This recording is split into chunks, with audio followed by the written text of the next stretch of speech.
Hit the deck! It's time for Must Have Seen TV, the podcast dedicated to the sitcoms of the 20th century. I am your host, Barb Hardley, drag queen extraordinaire. And by my side is the Carol Kester to my Bob Hartley. Do you get... Okay. Ethan K. Hello, Barb!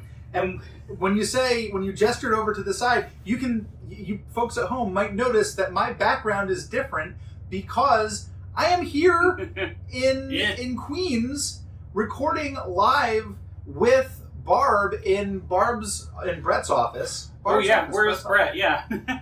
And hopefully everything is working audio-wise, baby. Yeah. You know what? Who cares? We're here for Christmas. Wave your arms. Oh, okay, just making sure that I could see you in the wide shot. There's because, you know what? It's a ramshackle Christmas affair. Go to YouTube, watch the holiday special, which is what I'll call this. Because look, first of all, let's get into my drag look. This is special. Who's that wonderful girl? Oh God, what did I do? Almost knocked your water over. This is a Christmas gown that I bought at the prom store at the mall. Ooh. I love going in as a man, and they're like, "What are you looking for?" And I'm like, "I'm looking for gowns." And they're like, "Oh yeah, that's what we got. These are for me. Got any 14s? I need a size 14, baby." And they're like, "Yeah, you'll sell anyone a gown." That's the thing. Is like my $100 is just as good as anyone else's because this costs $100. That's good for $100. Yeah. Oh yeah. Every gown there is $100. I want to. It'll be a problem. Oh, you're going to ask for a lot of gift cards. It'll be a lot. Gift cards for Christmas. So today on the podcast, I'm trying to remember the order of things because I don't got a script.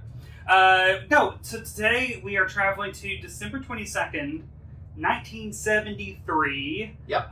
What was the number one song? The number one song in America was "The Most Beautiful Girl" by Charlie Rich. Oh, I didn't know someone could write a song about me. But in England, it was "Merry Christmas, Everybody" by Slade, which is one of my favorite Christmas songs. Probably not my favorite Christmas song, but if you have not heard it, it is a rocker. I have the Oasis cover. That's good. Noel Gallagher singing it, and that's my favorite. I love that. Slade never got the credit that they deserved in the United States. They were Come On Feel the Noise, which was a hit when it got Oasis covered. also covered. Yeah, it was a hit when Quiet Riot covered it. Oh. But so anyway. And the number one movie was Papillon, which is a prison movie. Oh, really? Yeah. I'm thinking of Pygmalion. Oh, that's very my fair different lady. Very different. And the Bob Newhart Show aired the episode "I'm Dreaming of a Slight Christmas." Ethan, you must have seen "I'm Dreaming of a Slight Christmas" before today. This is gonna blow your mind. I have not seen a Bob Newhart episode previous to this. Wow. Welcome to the den of Bob Newhart. Behind me, you will see a lot of Bob Newhart stuff. I have a poster from Nick at Night advertising in 1990-something that I got at Palm Springs. Ooh. I also have I have that surrealist TV Guide commissioned painting from the 70s of Bob looking handsome in a tuxedo and a phone melting off of his desk while he floats above the ocean. It's great. And also, I have a 8x10 of him in his office where he has a photo of him dressed as a general behind him. And you will know, if you watch the Bob Newhart Show, my home office is patterned after his office. It is? That is the green chair. Oh my God. This is his orange office chair. It's hard finding one like it. And then I have, I covered it up. Underneath that "Merry Christmas, Y'all" is a nameplate from work that I put up on that door. So, and I think the biggest connection of all, Barb Hardley. Bob Hartley. Bob Hartley. I was going to say Harley, and I was like, no, that's not right. Bob Harley Quinn. No one... I never expected anyone to get the drag name pun ever. Yeah. But Frank DeCaro did. So that actually is very special to me. Good job, Frank. Because, obviously he would. So this show is one of my favorite shows of all time. I did some research on it, and it seemed like it was a show that most everything went well. Bob Newhart was a known quantity. He did the button-down mind of Bob Newhart in 1960. Won Best New Artist at the Grammys. Won he was the first Best Comedy Album winner. He followed it up with 7 albums by 1971. And he had the Bob Newhart Show in like 1961 or something. Yeah, it was a variety show. Yeah. And it won the Emmy for Best Comedy, and then was canceled. It lasted a year, I think, or something like that. And I've never seen it, so... But TV wanted to be in the Bob Newhart business. Yeah. They're like, this guy, we know he is going places. His whole shtick was that he would talk into a telephone. Oh, and that's also why I have an old telephone on my desk. Oh, I didn't notice that. Yeah, yellow. He would have these one-sided conversations where you'd be able to get the entire conversation just from what he was saying. And of course, they brought that into the show. It was in the episode that we watched. It's also like an amazing premise to make him a therapist who is a professional listener. Yeah. It's like, oh, the guy listens funny, so...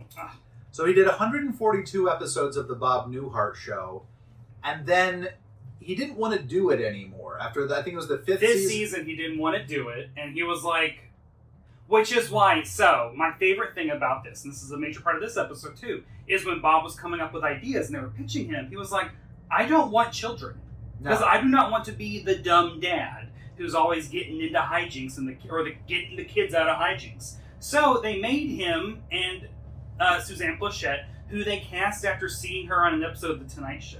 Yeah. Because they were like, just her banter was so brassy and good. And it was so like, what we got was a show about a couple in their, I think she's late 30s, he's early 40s. The characters' ages are weird.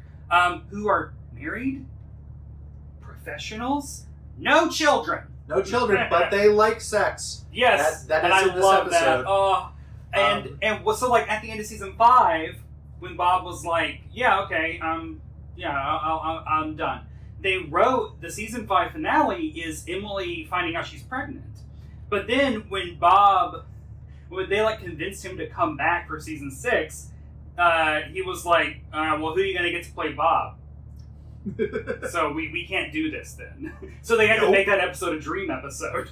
Which is funny because after the show ended with season 6, he started a new show called Newhart, which ran 40 episodes longer than the Bob Newhart Show, 182.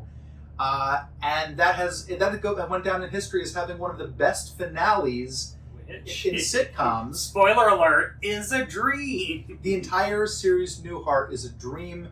He wakes up in bed next to Suzanne Pleshette from the Bob Newhart Show, same set. Yeah. The entire show was a dream from the Bob earliest Newhart Show supremacy, that's what I say.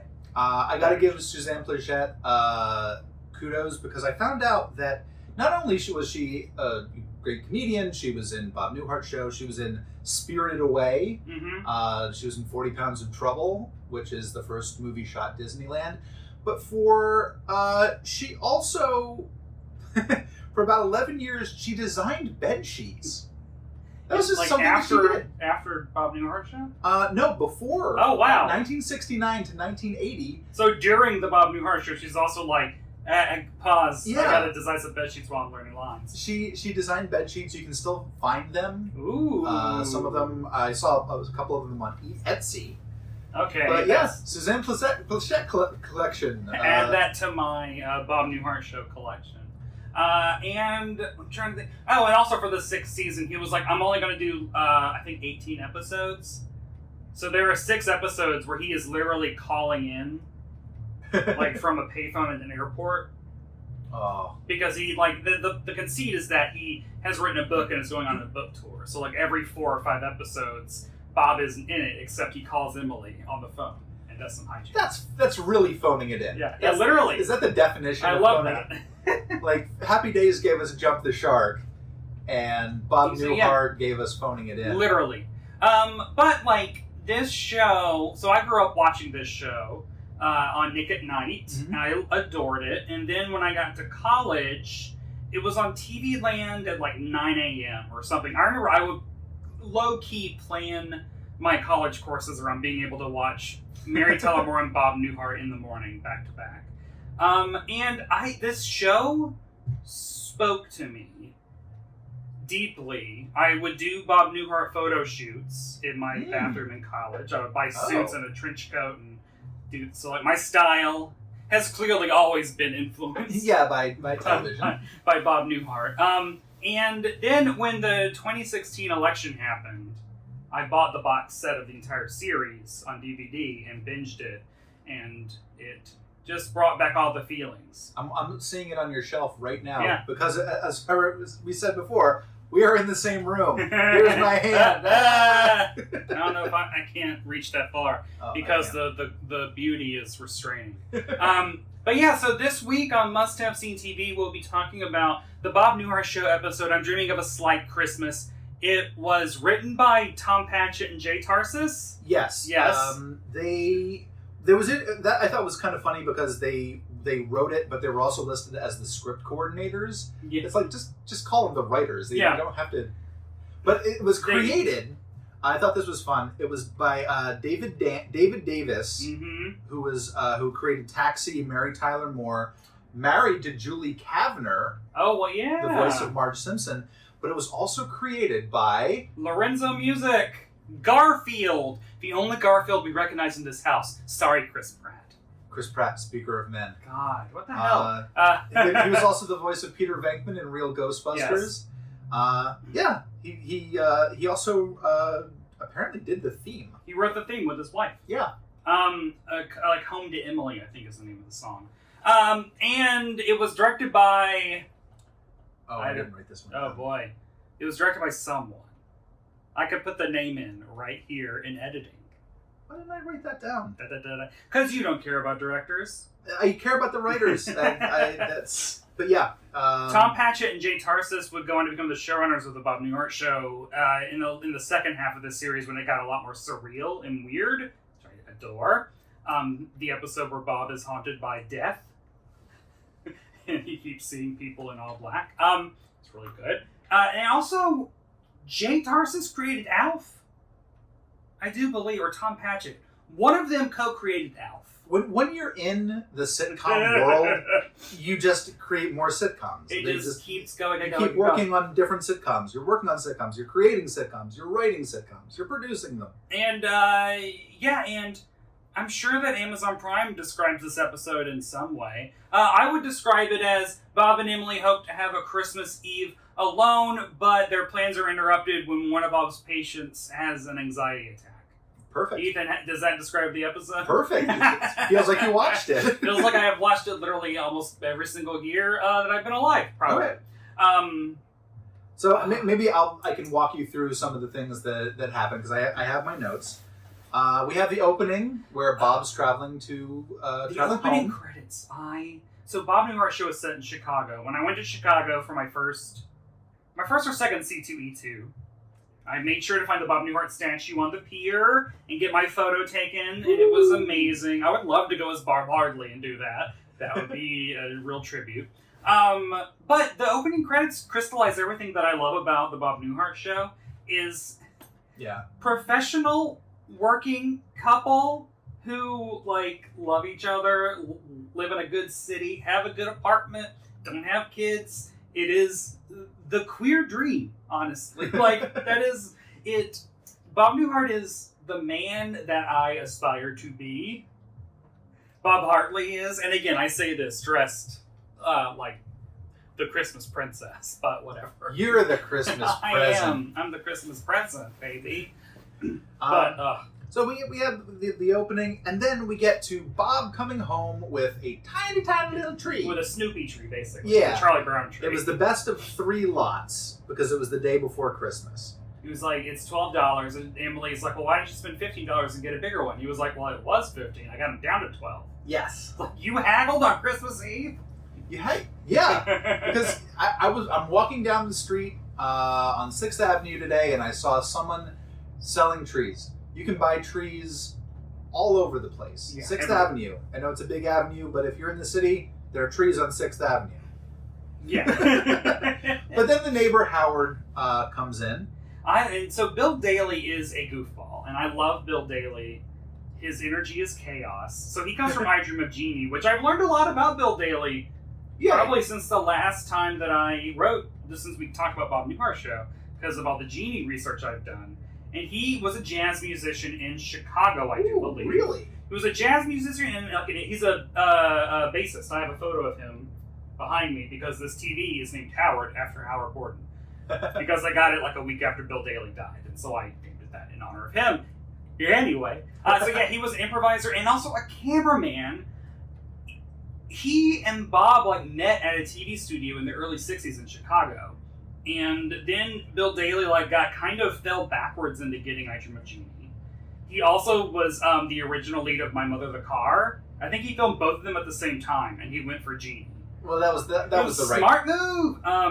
But yeah, he didn't really like being on Jeannie because Sidney Sheldon is an interesting writer, where he writes stream of consciousness by dictating it to his secretary. So therefore, all of his scripts are very dialogue heavy and no physical comedy. So Bill and Larry Hagman would have to like come up with physical comedy to make things funny every single time. So he was kind of iffy on Jeannie, loved the people. Bob Newhart Show, he loved it, but hated having to memorize all these scripts because they're very dense. Yeah.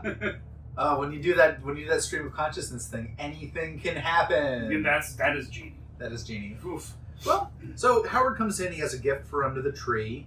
Where's the tree? It's like right there. This tiny little tree. He gets a gift. They give him a gift because he's the neighbor, the nosy neighbor that's there all the time. They give him a great gift. He doesn't want to open it up though, because of a very relatable reason. He doesn't want to show feelings. He doesn't know, like, if I don't like it, I won't be able to hide it. I don't want you to see that. But if I really love it and I get misty-eyed, that'll be embarrassing. So his plan is to take it to where he's flying, because he's an airline pilot. Navigator. He's flying to Copenhagen. He says, I'll open it in Copenhagen because no one knows me there. I mean, you could literally open it in the plane. Well, you probably couldn't, because if you get misty, then you have to fly the plane and you're all emotional. That's a bad idea. Well, and then, so, like, Bob is like, oh, then we have the funny pancake thing. Yeah, Emily makes pancakes, and she says, Howard, do you want to stay for pancakes? And he says, yeah, I can. It was like an hour before the flight or something. Yeah. Which is like, okay. It's not the most... No, well, also, this is the time when, like, airline, you could just, like, walk in. Yeah. It's just like, hey, I have a big trench coat. No one's going to stop me. Yeah, things changed in our lifetimes. Yeah, fun. So it's a nice little gag of like, she starts handing him pancakes. She's like, well, say when. And then it gets all the way down to just one left. He's like, when? Okay. and to her credit, she doesn't say, give me those pancakes back. You mooch. She's like, okay, well, I'll make more. And Howard's like, I don't think I can have any more. and Bob can't have them anyway because he has to go to work. He has one. So let's talk about. So like he goes and he like gets on his coat because he has to go. He has one appointment. There's also the holiday party at the office. Yeah. And he's like, listen, I'm not gonna stay because I know 2:00 someone spikes the punch bowl. 2:05. 2:00 Carol tells me off. 2:05 the punch bowl gets spiked. The water cooler gets spiked. The water cooler gets spiked. And then 4 p.m. like the ear, nose, and throat guys come down and challenge us to rooftop hockey. And then Jerry sings All I Want for Christmas is Too Far. He knows what's going to happen. Yes. And I wanted to ask, what is your history with office parties? Office Christmas parties? Are they similar to what we see in this episode? I've been to small Christmas parties, office Christmas parties that I've loved. Because you hang out with your friends, you talk with them, and especially if it's a potluck. That was fun when I was in North Carolina. But then I came to New York, and they became these big, huge things. Like, my first office party, I was working at Agency RX, which isn't an agency anymore, and they had it at I think it was the Metropolitan Club. Like, this was like one of those like enormous antique men's clubs from the 1800s. Oh. And, it was 3 floors and like, we're all going to meet at 9:00 in the library to have a toast to our... Because, it was part of a network. So the entire network had this... There were thousands of people at this place.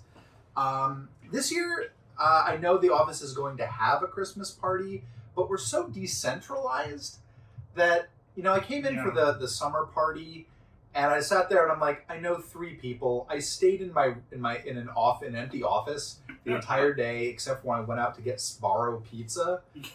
Your favorite New York pizza. I did not want to socialize with anyone. I suddenly got anxiety. No. Yeah. Barb, what about you? Well, when I worked for an internet startup for like a year or two, and those Christmas parties or holiday parties were nuts because it's like an internet startup, so they like have to show out. I think the first year we had it at the Boathouse in Central Park. I've been to that. Yeah, and we had like half of it. There was a live band playing for like dance you could dance to, and then everyone got a Kindle Fire. This was the year that Kindle Fires were new. And the next year we got that Bluetooth speaker, that Jawbone Bluetooth speaker that's on the floor. Oh. It fell. Okay, I don't keep it on the floor. I use it for my record player. Still, that was like 10 years ago.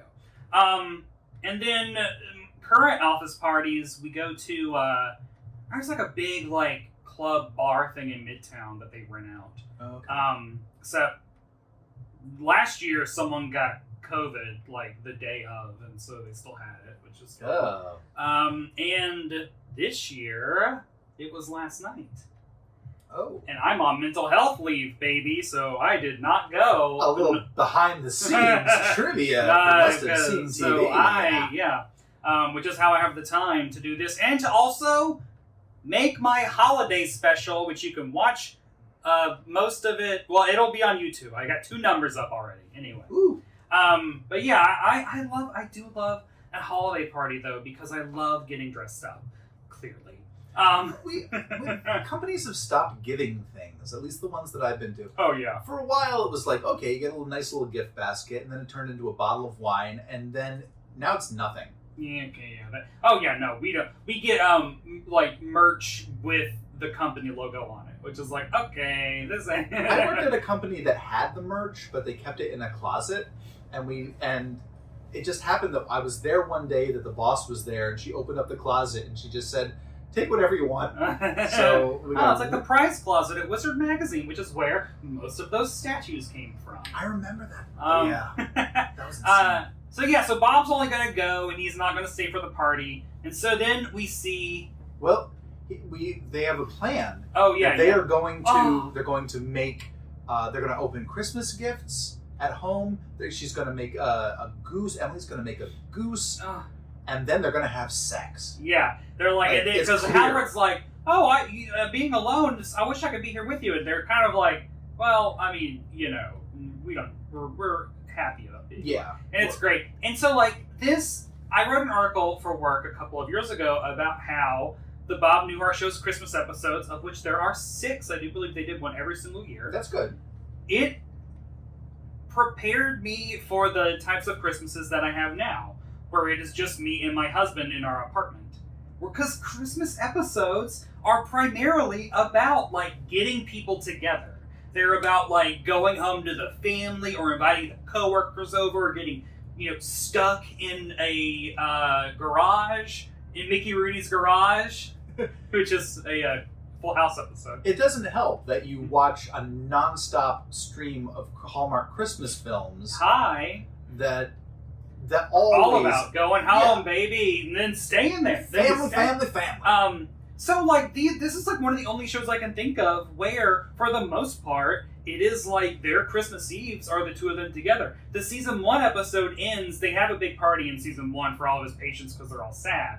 And Bob throws an impromptu party. Then when they all leave, it's this gorgeous shot of, like, they turn off the lights, and it's just Bob and Emily illuminated by the Christmas tree. And then they have sex. And then they kiss.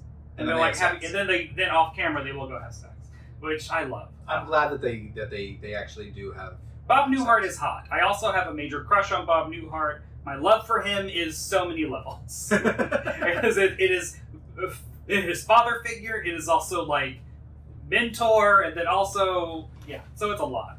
So he gets to the office party. Now we can see that it is snowing, which becomes a plot point. Yeah, major. It is snowing, but he gets to the office. He has one patient. Oh, the office is so good. I love the way the office is decorated. Because Carol sits in the center of like the Yeah. lobby area in a circular desk, the kind they were trying to give Ron Swanson, that he was like, no, thank you. And there's just like tinsel everywhere, and garland everywhere, just like haphazardly, kind of. You go big for your Christmas It's episode. so good. And it feels like the kind of stuff that's like, this is literally in a closet next to some brooms 11 months out of the year.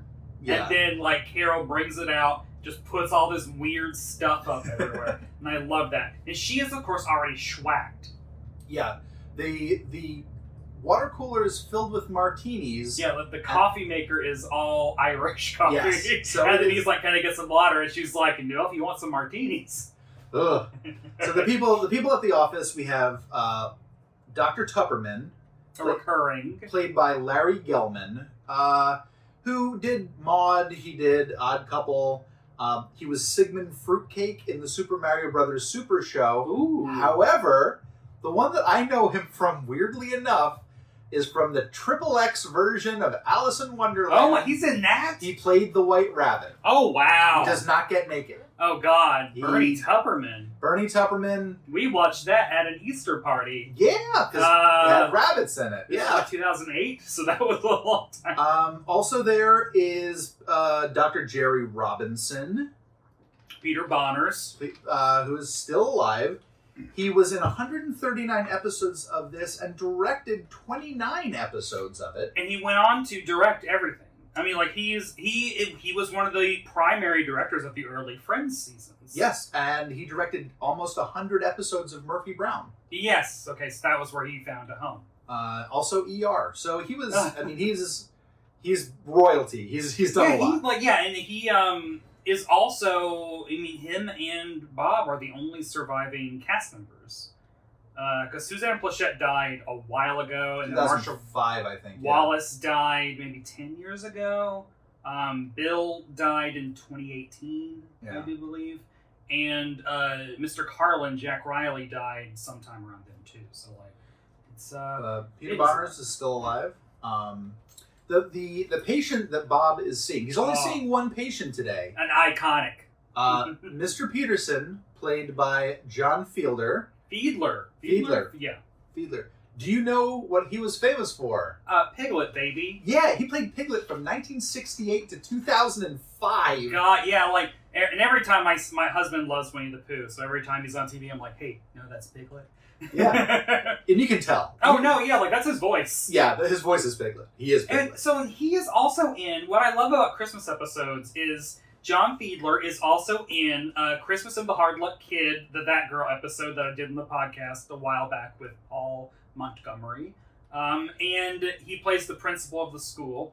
And then he's in the Twilight Zone episode, Night of the Meek. Yep. Right? Yeah. Starring Art Carney. Yeah. So, like, he is in a lot of Christmas episodes.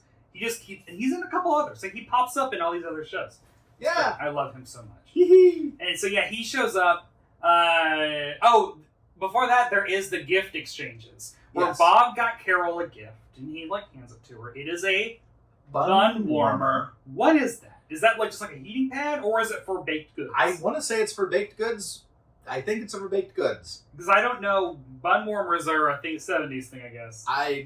It's They're like hot plates. Yeah, well, she seemed like, oh, this is exciting. Yeah. She was actually excited for it. I was like, And Jerry got gloves and a ski mask. ski mask. And so, like, because Jerry and Bob got each other's names in the whatever, the draw. But then Jerry hands Bob, like, a huge-ass box, and we get to see Bob's awkward face of, like, okay, what? It's a stereo. It's like a stereo. record player stereo system. Speakers for his office, which I think, if you have an office that is your office, I think that's a cool thing to have. Oh, God, yes. I mean, hey, boom, right there. I have not had an office since I moved to New York that I could put anything up in. Oh, God, yeah. That's like my desk at work before the pandemic. I had about 50 action figures on it. Well, I started in North Carolina where it was a small company in a big office. So there were enough empty offices that me, even as just starting out, my second year there, I had an office. I put up framed movie posters. Beautiful. It was gorgeous. And then came to New York, I was in a quadricle, which was a cubicle, but it was 4 people. Oh, yeah. Then moved to another quadricle, and then open office plan happened. So now you're at these just long desks where you're sitting next to people. Now it's gotten to the point where you don't even get a desk. You have to just sign up for a desk the day that you're going in and say, I'd like hot desks. Hot desk. Fuck this. Yeah. That's where we've got. Because Bob's office is clearly amazing, as I have modeled my own office after his. I'm still aiming for perfection, though. So he hangs out, he brings in Mr. Peterson, who wants to build the stereo because in the Army he was a munitions expert. But Bob dissuades him from that. So I want to hook it up, not blow it up. But And then he says, he breaks up with Mr. Peterson. I know, he basically was just like, we've done a lot of work together. I remember when you used to be afraid of geese and your wife getting into cars, that phase where you were afraid of upholstery. But you don't have to come see me anymore. And this is not an appointment, so I'm not billing you for this. Now I will admit something here. I have had a therapist break up with me. Oh, I was like, this doesn't happen. This does happen. But wait, did it happen because you weren't progressing, or? This happened. I'd seen this guy for about maybe 2 months. Oh. And he just said, this is going to be our last session because I can't see you anymore. And here I am, 5 months in, I was like, I'm bearing my soul to you. I am explaining all my problems. Absolutely. You had agreed to help. And he's just like, I think we're done here. Either I wasn't interesting enough, or I was too interesting, Jesus Christ. So, yeah, at that point, I found another therapist, but it was very... It messed me up. Yeah, no, I feel like usually it's on the patient to break up. Yeah. I feel like it's not the therapist's job to decide we aren't... And it wasn't something like I'm moving or I'm closing my practice and, starting a band or something like that. He's just like, I can't see you anymore. I forget his name, but he was in Union Square, and I believe he was very bald. Jesus Christ. And you know what? I have a therapist now that I like, and you're still bald. So, hotty, hotty, hotty. Same. So he breaks up with Mr. Peter. Mr. Peterson's like, are you out of your mind? Just great. I love when Peterson gets mad, because that voice just gets so high. It's Piglet getting mad. Yeah, it's great. About his wife. And so, but then Bob convinces him, and then he walks him out. And Carol, it's so sweet. I love Carol's relationship with Bob's patients. She's like, well, I'll see you next week at the same time. She's like, oh, Carol, you haven't heard the news. It's almost like he's going to say, I'm terminal. He's just like, Bob said I don't have to come here anymore. And it seems like all is well in the world. Mr. Peterson's heading home. Bob is heading home. The goose is cooking. Oh, yeah, he gets back home, and it's like, they have a really lovely exchange. She's like, do you want us to take a gander at the goose? Which I love that, Suzanne Blechette's Emily is so cool. Yeah. She's in season 6, when Bob takes off for it, she's such a capable lead of a show, and, is so good. And I love the little conversation they have about, I could go for some hot buttered rum. She's like, well, I'm not a butter and rum. I'll have some hot margarine. And it's just they have this, stupid little couple banter that I adore. That people really do. Yeah. That's how, that's how I talk with Megan. That's how And then he gets a call. And then we get the one-sided phone call. Of Carol, wait, what, I can't understand you. It's like, oh, you got a bucket on your head. Okay. How much coffee have you had?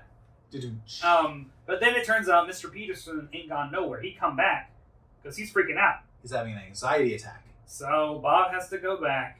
And then we get another realistic couple thing of Emily is mad, but she also knows I can't be mad. This is literally my husband's job. Someone's life is on the line. Yeah, so it's this it's a very smart, because I think lesser sitcoms would be now it's our Christmas, tell them to go screw, or so well, now don't expect me to wait, but they're adults. They're adults through the whole thing. And she says, we'll keep the goose going. You go out and help him. Yeah, You've done this before. It's been my birthday 2 years in a row. Last 4th of July, I don't know, our anniversary. Like, but she's like, go do it. I mean, this is it. So they get there. He comes back. The traffic is bad. We're back in the office. The traffic's bad. I haven't even talked about Bob's outfits. So if you go to the nattynewhart.tumblr.com, I have cataloged every single outfit that Bob Hartley has worn throughout the entire series. There's also an Instagram account, but I've hit a snag in season 4 and don't update it anymore. I should. He throughout the entire episode, he's wearing a gorgeous, like, gray flannel, like, window pane, like, light patterned suit. And then I love his, like, cashmere, like, overcoat that has the lining is that, like, Burberry kind of, like, plaid of, like, black and red and khaki. And then I want the little Cossack hat, I think is what they're called. I don't know what they're called. I know what the hat is. It's just fur. Yeah, and it's like it's like a Russian hat. Yeah. And I want one of those so bad. And he looks so handsome. And I love that is an unspoken. Well, actually, it does get spoken sort of at the end of the episode when Emily's like, "I got you a present. Don't get your hopes up. It's not clothes." And I like, ugh. Of course, Dr. Hartley loves clothes. The hat blows off because it's been so cold. He shows up at the office and everyone, like, the party is going. Yeah, and Jerry is like, how's the visibility out there? And he goes, I don't know, I can't see anything. But, Peterson's there. He's hepped up on coffee, the real stuff. Yeah, the coffee. So imagine Piglet hepped up on coffee. Listening to a speaker, or listening to stereo. And he goes in and Peterson's basically like freaking out because, and this is, makes sense. Bob did send him out into Christmas Eve retail when he was like, what do I do with my hour? And Bob's like, go Christmas shopping. It's like, that's the worst thing to do. Yeah, just being in the city today on 6th Avenue and around Grand Central, it is wall-to-wall people. It is petty cabs, which they probably didn't have playing Christmas music in 1973. Tons of people dressed up, there to see the tree, there to go shopping, I assume, just being in New York in the city. In Chicago, 73, same thing. And so like, he's like, oh, I want to stay. Like, I really like this scene, Bob, when you see Bob's, like, sensitive psychologist side, it's really sweet. Yeah. Because he was like, well, if you don't think you're better, then you're not better. And you can, like, He says, I'm not well-adjusted? I'm not normal? Yay! My therapist never gave me that option. And you know what? I was so hurt by it that I wouldn't have gone back to him. Yeah, fuck him. Yeah. Baldy. But then, of course, power failure. Yeah, we get power failure. Peterson's like, hit the deck. There's a really funny gag where, like, power goes out. He's like, Mr. Peterson, it's fine. Like, I'm right here. And then lights come up and it's Carol standing there.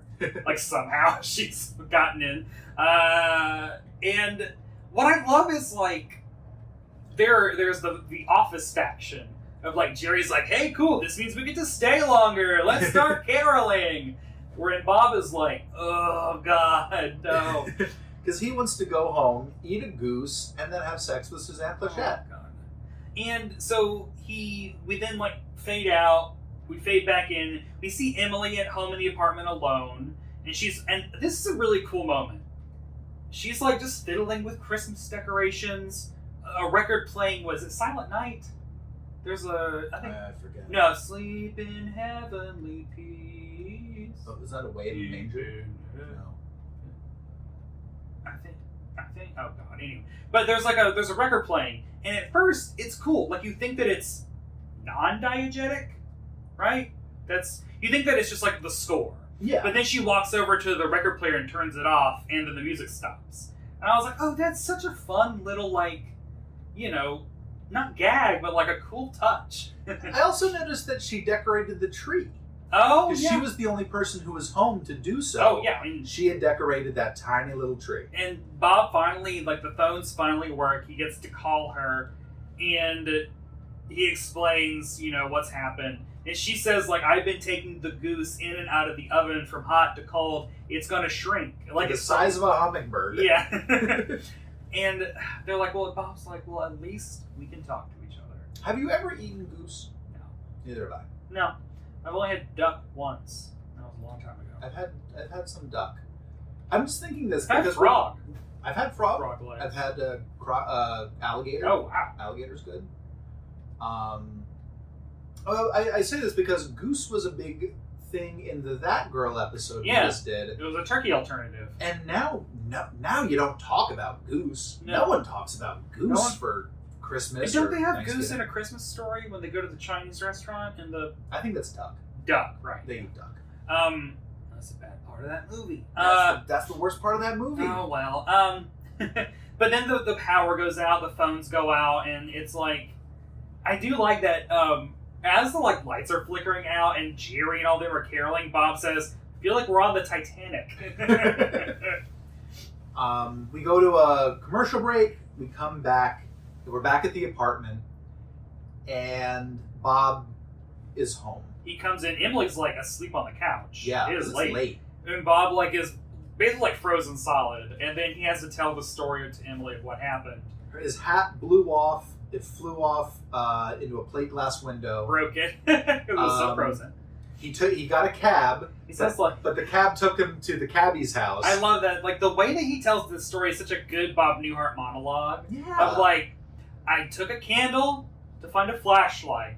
I got Mr. Peterson, got him in a cab. I found my car wouldn't start. Got cables to jump it from Jerry, went back, found a snowbank with a ticket in it instead. So I held a cab. It only took me and he took me home, and that's only 4 miles from here. The way he phrases it is so. And then I walked in, and everybody's like, "You walked 4 miles in the snow?" Which, okay, have you ever had to do that? So there was a big snow in 2007 or 2008 at Christmas, and I flew back from Tennessee and landed, and I got a cab to take me from LaGuardia to Astoria or JFK to Astoria, and we only got probably 20, 30 blocks from my apartment. It was just standstill traffic because fucking blizzard. And so then I had to just okay, I'm just getting out. I was here's money, I'm getting out. And then I had to walk in a foot of snow, pulling my luggage filled with all my Christmas presents for 20 blocks. That's rough. And when I finally got back, I had never felt my heart coming out of my chest, just horrible. So I feel you, Bob. I can't think of any time that's happened to me where I've had to walk that far. I feel like when I was living in Queens, there was a time where the trains just decided, hey, we're not going to go to your stop in Briarwood. Yeah. We'll let you walk from Forest Hills. It's usually Forest Hills. God. And yeah, those are the days and that was probably a 45-minute walk. No, in the thank snow. you. I do miss that walk. That was good exercise. 45 minutes walking. As long as it's not in the snow. As long as it's not in the snow and not super cold. So Bob's I'm gonna go take a hot shower. He's got a blanket around him. He's let's figure. Howard pops back but in. Then there's a knock, and I love Bob's immediate reaction. I love. Get him out of here. Bob's a sick man. And Emily's that sounds like Howard's knock. And so Howard comes in, and then Bob has to let him down. But before he can, Howard is I would love to spend Christmas Eve with my 2 favorite people, but I got a girl or something. She doesn't want to spend Christmas with strangers. So sorry. He gives him a little airplane bottle of champagne, which is cute. Which were bigger then than they are now. And then he leaves. Yep.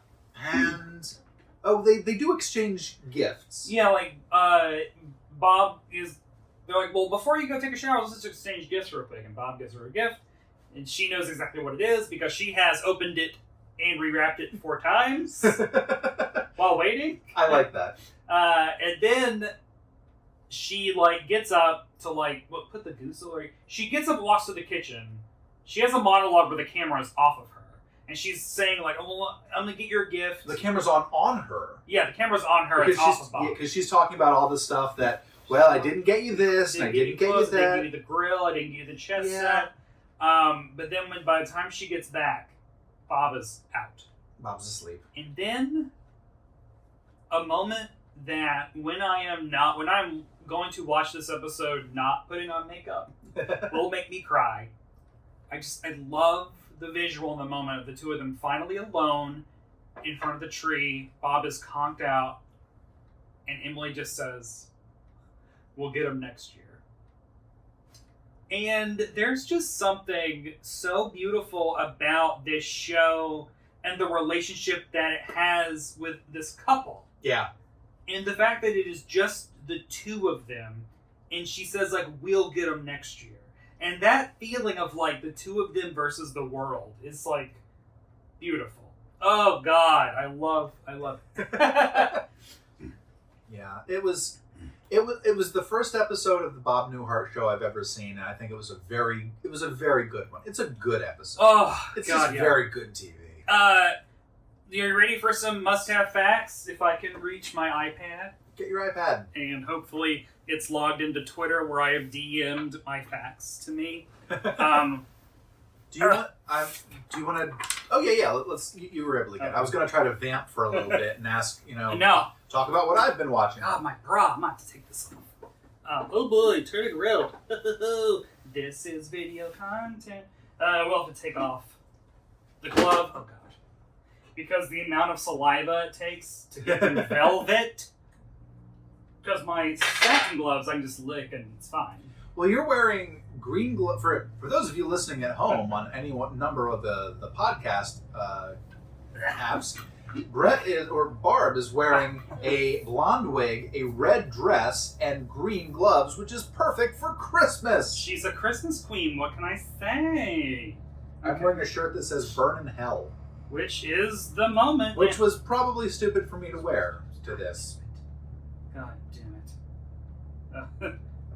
Buttoning up my overshirt. Earning that. Okay, for Twitter, come on. No. Please have my password saved. Oh. Twitter, a.k.a. X, a.k.a. Club Drug. Code generator app. Ugh. Kill me. Kill me. You know what? I'll go off memory. My God. I'm not going to go find... Because the phone has the code generator app. Anyway, I do know that this... Because I did all this research last night. And I know that this episode... Okay. The fucking ratings... This week, I could find the week before, and I could find the week after. And, like, the week after Bob Newhart Show was, like, the 12th most watched show. For some reason, this week's Nielsen ratings, I could not find them. I think that it's because this week they were reporting on the ratings of the entire season up to this week, and so those ratings were out. And it's like, tell me what this episode... But anyway. So it didn't, I don't know, it was probably in like 10, top okay. 20 or so. Because it had a strong start. The 5 shows that were hits around this time. Oh, the week before, I think it was okay, I know it was All in the Family #1, and then Frosty the Snowman was #2. Oh my gosh. So I guess, because it was only 4 years old at this point. So I guess it was like the hot new... The fact that it was #2 is wild to me. Whew. And then it was like the Waltons, I think the Andy Williams special, stuff like that. Nah.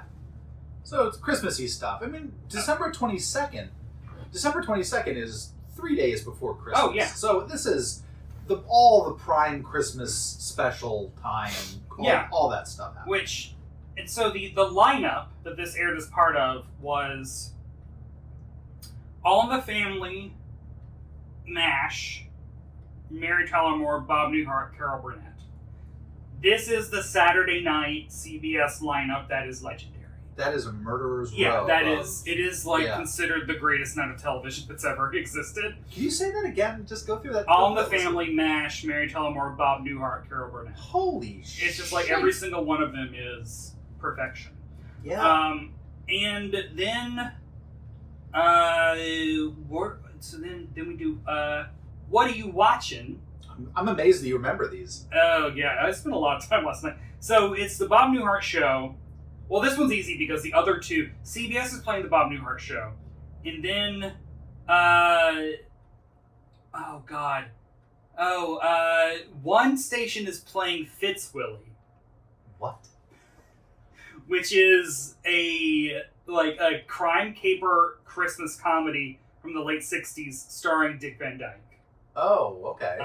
That is not really, it doesn't really have a good reputation. It's not that good. Really? I don't think. I tried to watch it a couple of years ago. Fitzwilly. Yeah.